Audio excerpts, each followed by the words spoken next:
Now, most of you don't have a real glimpse into what goes on behind WHS, and that's not what this video is about. This video is about proven late season deer hunting tips. And the reason I'm wearing bibs right now is because this morning, Dylan's coming for filming. Jen shot a buck last night. We didn't have any blood last night. We didn't want to really look too much further than we did. So Dylan came early and we actually tracked the buck, found the buck this morning, and we just got him out of the woods. So instead of us shooting videos at 10, it is now 7 minutes to noon. And so we're a little bit late. I'm going hunting for Barry this afternoon, and it just all worked out that Dylan was here and we could actually recover the deer. It was pretty freaking awesome. And it's late season. It's December 3rd, December 4th right now, Dylan, correct? 4th. Yeah, 4th right now. So we're getting in this late season time, and all the tactics we talk about, that's what we were doing last night. And I'll just go through these really quick. Number one, afternoon food sources are critical. And that relates to number 3 that I'm going to talk about, but so critical. Jake and I were sitting in a location where Barry has been hanging out. He's a 6-year-old, he's limbing bad, pretty cool buck. The other night I had him at 80 yards, and which just relates to number 3 too, but he's at 80 yards at a frozen water hole for 45 minutes. We had shooting light till 4:59. He actually came out at the water hole at 4:18. So imagine having a cell camera and looking at your target buck 80 yards from you, just 20 yards across the corner of a field, about 30 yards through the brush, and then 30 yards below that on a water hole, standing there, your target buck, a beautiful 6-year-old, for 45 minutes. Literally the last picture was shooting light till 4:59. He hung out till 5:01. I'm on an evening food source, waiting for him to come out to that food. He's injured. We're not even sure how far he's moving. We were surprised he's a couple hundred yards from there this morning. He's moving around. We still see him. We move him in these 3 areas. Jake and I were sitting on food. Jen's sitting on food. Jake and I were sitting in a location where you have an open air blind. It's one of Jack's tower stands. We do cover it with netting and carpet. Pretty comfortable. But no windows. It's open. So Jen was in an area.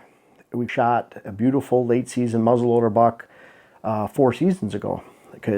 Time flies. Watching that food source. And watching those food sources means that those deer, they herd up this time of year. They might be moving here, might be moving there. We have a lot of food sources on our property. The buck I shot out in Pennsylvania, we were in a south-facing slope area where they're not necessarily a bed. It's not always that they bed facing the south, facing the sun, because if it's super windy on that side, they go on the north facing to get out of the wind. That's critical for them. But what they do relate to is that higher stem count, which means more browse, more diversity, facing the sun. That's where we're hunting. So we're hunting that browse food source on the top where acorns are falling.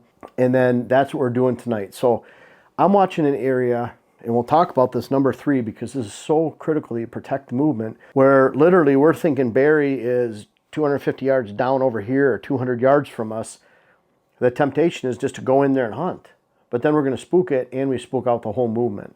So we're hunting food sources off to the side. So when they want to get a bite to eat, like it was snowy last night, snow yesterday morning, snow had settled down, then Jen's putting herself into position where she could wait for the deer to come over, come into the food plots, come into the food source that she's watching, and not spook it out. She happened to be sitting with our son Jackson, who's about 20 months old. You can imagine a 20-month-old banging and banging in that blind, dropping his milk, standing, hitting the windows, throwing his head on her chest like a headbutt, crying, screaming. She had to have the windows down.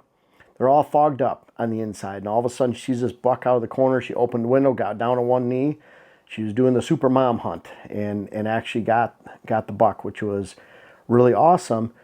But it's about watching that food source and protecting the movement. I can't stress that enough. Food sources in the afternoon. If we go in there in the morning, if they're feeding out there, you spook them. Doesn't matter if it's a bait pile in baiting states. Doesn't matter if it's an acorn flat back on public land, the edge of a clear cut you're watching, a food plot, an ag field. Any of those food sources that you're watching this time of year. It might even be an upland mix where you have different apple trees mixed with some conifers, some briars, some shrubs coming in. Beautiful habitat where there's rabbits, maybe some pheasants. You're on the outside edge of that. You're watching that in the afternoon, but if you go in the morning, a lot of times you're spooking deer. So they don't come back in the afternoon. And this time of year, when you spook deer, like I said, number 3, you have to protect the movement. They're gone. And that leads into number 2. I want to make sure to let you guys know that our friends at QuietKat are offering a major discount for our viewers here on the channel. Just go to the link in the description. It's a giant savings, and it's just in time for Christmas. There's some great morning activity this time of year, but when you go in the morning, that means bedding area. And if you don't have second rut movement, you don't have scrapes opening up, you don't have fresh shavings on the snow, you're not seeing bucks chasing does, you're not seeing that traditional rutting behavior like you do in early November, then I would not head to those morning stands, because a lot of times deer are bedding at the break of the day because it's the coldest time of the day. So let's say the low the night before was 17. That means it's 17 at daybreak. It's always deceiving because you'll look at a forecast, they'll say Tuesday's low is 17 degrees.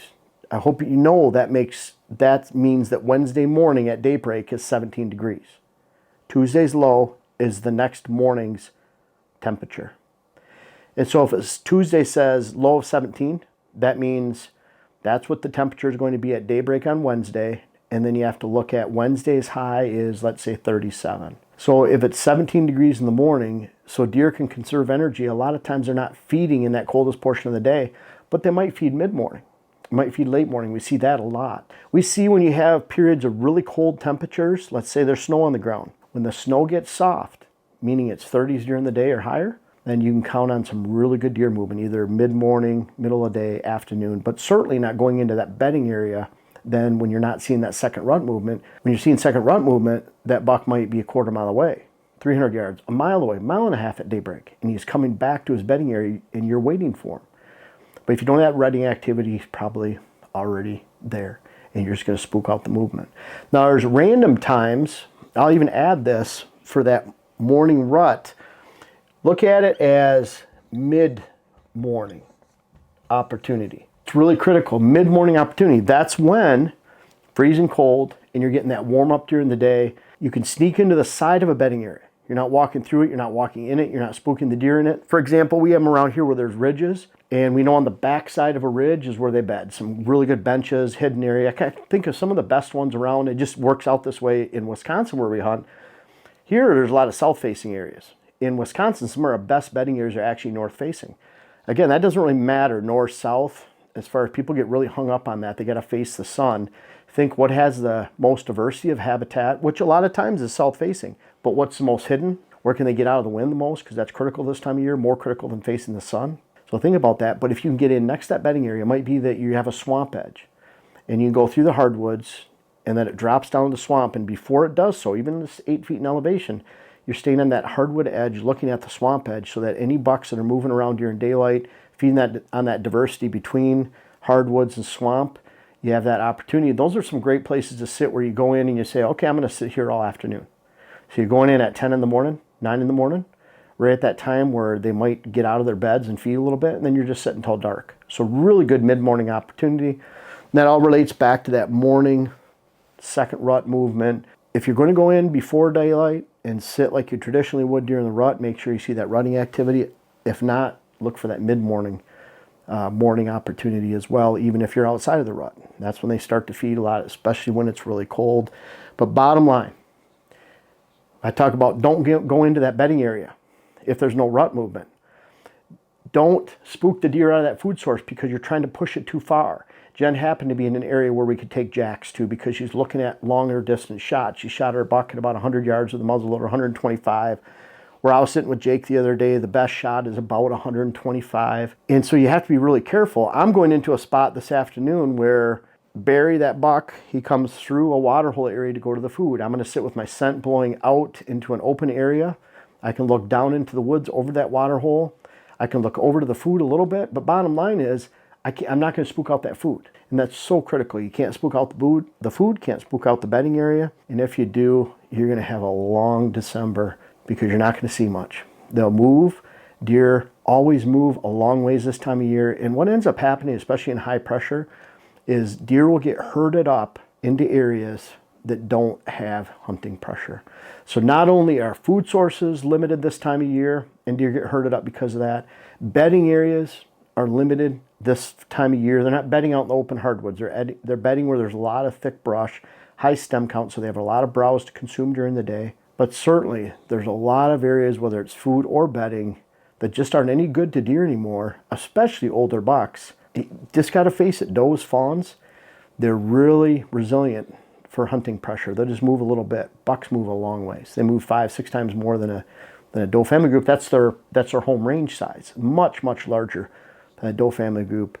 And if you don't maintain a lack of pressure in those areas, then those mature bucks will be gone. If you put too much pressure on, the does and fawns are gone too. And certainly there's just not a lot of habitat, cover, and food available this time of year. So you have to be really critical of how you hunt, be very safe, protect that movement at all costs, even if it means sitting out to the outside. You know, I sat in that blind where Jen was just a few days ago with Jax in the blind. He made a lot of noise. We had a 4-year-old buck we call Junior that's a definite off-limits buck this year. Come in, walk right by at 45, 50 yards. Jax is talking and jibber-jabbering the whole time, and he didn't spook because we're backed up far enough. We have a blind. Obviously, we can be a little bit closer when we have that. But we're thinking about where we're sitting based on our access, based on how invasive we are, and of course our weapon. You know, for tonight I'm hunting a spot where I could use a bow. If I could use a bow, deer, and muzzleloader, I can't. On my gun tag anyways, or muzzleloader tag.